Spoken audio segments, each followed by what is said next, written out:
We were able to close this one out there. Yeah, obviously we wanted to end the game with the ball in our hands, but sometimes it doesn't always go that way. Those guys battled. I said we stayed aggressive, were able to convert that 3rd and 2. Got a call, playing off a tendency there.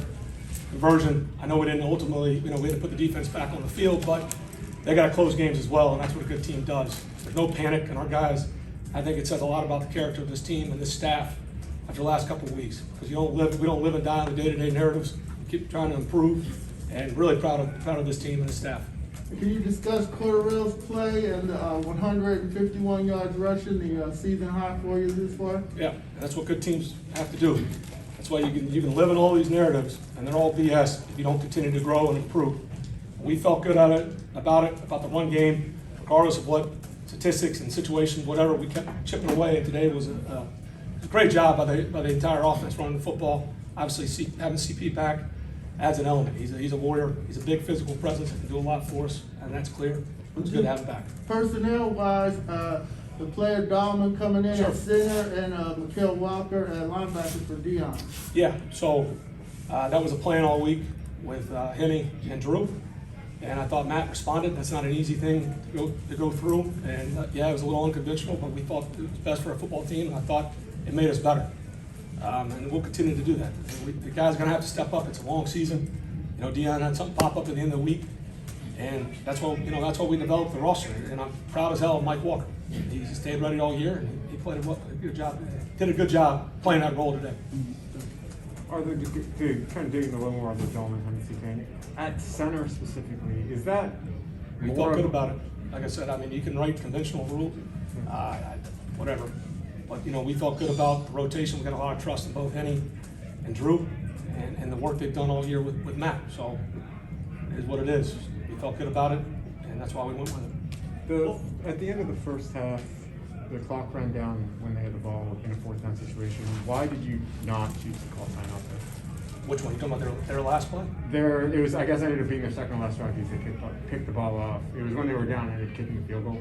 And the clock went from, I think it was 1:10 to 50 seconds. Did you consider taking a timeout there? Well, it depends on the advantage. You can make an argument either way, but they were going to get the ball after half. So, you banged the timeout. We were advantage, I believe, in 2nd and 11, right when I called it. It was incomplete. I believe they had a 3rd and 11. They checked it down. We tackled them, watching to see if they were going to call a timeout, seeing what they were going to do. There was kind of some consternation on the sideline, so I think he was looking at me thinking I was going to call it. I was waiting, just playing the game, because I felt with 2 timeouts, obviously we threw an interception. I thought we had plenty of time to go down and score a field goal. It's like the balance between time and timeouts, and we felt good about it. And it really was, the result of what happened on 3rd down. So, yeah, you could bang it there, but I didn't want to give them that opportunity. I wanted to see what they were going to do. I know a lot of this is game flow, but to have an offensive line performance where they allowed just 1 sack, have the rushing day. I think Jaguars had 4 total quarterback hits. What does that say about that group? So as they rally, they got a tough-minded group is what it says. It says, like I told you guys have been saying all year, you can't live and die with the day-to-day narrative. You got to see the big picture.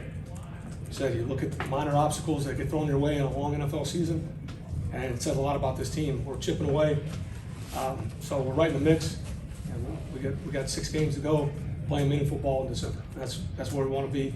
Sure, you want your record to be better, but this team grinds, and they do. Whether you start 0-2, you dip to 4-6. The easy thing to do would be rationalize and say, oh, this, that. Nope, we're going to continue to work and try to get better. How much more of the offense opens up with Patterson? We've seen it throughout the course, but for you as a play caller, how much more of the offense opens up with Patterson? Well, there's a couple things. Certainly, he's a good football player, and you got to account for him. He plays a lot of roles, but he's a physical, he's a hard guy to tackle. And that's stating the obvious there. So it brings a different element in that way. When you get late in the year and you're running the football, those hits add up, and he can do a lot for us. And it says a lot about him. And went out there and played today, and he made an impact. But it's kind of we needed something early. Felt we got some good momentum, and he was able to punch the ball in on that run, and it kind of got us going again. Did you have to talk him out of kick return because that's something that he's done for so long? I made that decision. You made this decision? Yes, because he would try to do everything. So sometimes you have to say people themselves. You want to coach guys like that. Is that something that you would you look at maybe making that more of a permanent thing because of how much he's become in this offense? Or? Well, I mean, every week presents a different set of challenges, so it would just be week to week, and we'll see where he's at. You know, that'll be how we make those calls. I'm not considering today and say, back us up in the corner, but all options are on the table. On the 12-yard run, I think you see it on film. Keith gets a good lead block on the house. Jake and Jalen get good blocks on the right side, kind of seals and opens it up for him. What kind of statement does a power run like that make for you? Well, you can be physical in the wide zone. So no matter what scheme, you can add physicality to it. We don't. Most people don't, but I think we want to have a physical presence. Whatever scheme we're running, wide zone, tight zone, gap, pin pull. There's a lot of ways to try to run the football, but we want to have a physical element. And that's why we train the way we do. I try to get up to the line of scrimmage, and it's good to see those guys, hard work pay off. And then next week's going to present a whole different set of challenges. We got to find a way to win a division game at home. And then the last time we, turnover. no, I was just going to say the last time we talked to you post game, you made the comment that you said that I feel confident that we'll turn this thing around because we've done it before. And I just kind of think, like, how did you see that group do this again, this not just today but throughout the week as well? Well, you take some time. I mean, the human emotion right after you lose 2 games like that. It's easy to, like I said, go through the range of emotions. But when you take a step back and you can have some perspective, and that's what we'll always try to say. Here, have perspective. Here's where we're at. We know why. We deserve to be where we're at. But it's not catastrophic. I think too many times people think of the instant result. A lot of ways to go with it. But I don't believe in that, and this team doesn't. And we get back to work. Things we want to tweak, we'll continue to do that. So it says a lot about the character of these players and the staff. You mentioned you had confidence in the run game coming in here. What was giving you that confidence? What did you see that made you feel? Same thing that gave me confidence in Tennessee. When you're installing a system, there's a lot of revisionist history, but there was times in 18 where it didn't look too pretty. And we got going at the end of the year, and run game just takes some time sometimes. And these guys work so hard. And the easy thing to do would be, hey, let's panic. Let's just start grab bagging, stealing plays that we think work that other people may not fit us. It's not what we've been training to do. I mean, we've been training to hit these combinations, and they paid off today. It doesn't guarantee that it'll be like that next week. I mean, like I said, next week presented challenges, but it's what we believe in. And I've been through it before. So again, talk about perspective and going back to work. Anything else? Going back to Donovan Patterson. Mm-hmm. Not Donovan Patterson. Donovan We can Patterson. play Patterson. He got his defensive snap today. I did. You see it? Did you mark that down? Yeah. I may put him on the depth chart for D-Led next week at free safety. Yeah, So. there we go. I was gonna say you could put him at center too. That would seem. Might.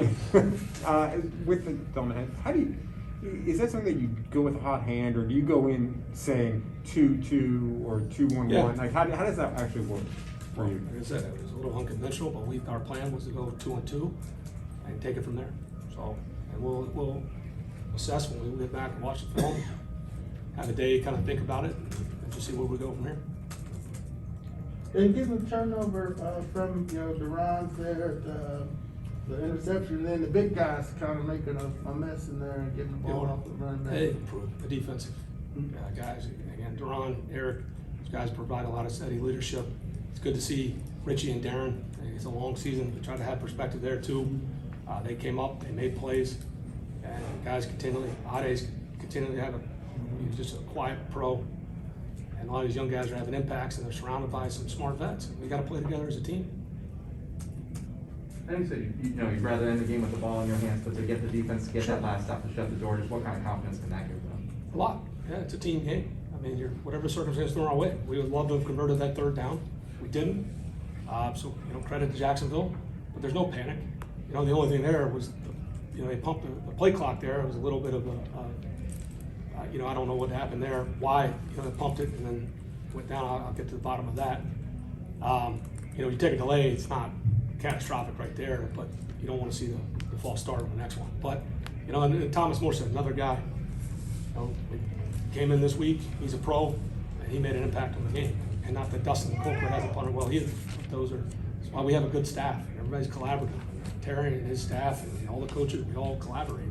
those are underrated moves that nobody thinks about, but he had a huge impact on this game.